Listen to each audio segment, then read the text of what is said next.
In front of me is Realme C33, and today I would like to show you how you can manage adaptive brightness on this device.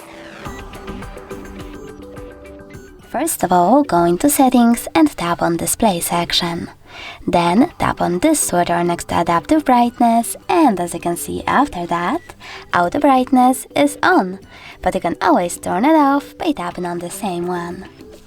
If you wish to, you can also go into Tap menu and tap on this little icon next to Brightness slider to switch on or off Adaptive Brightness. Thanks so much for watching. If you enjoyed this video, leave a like, comment and subscribe. Bye!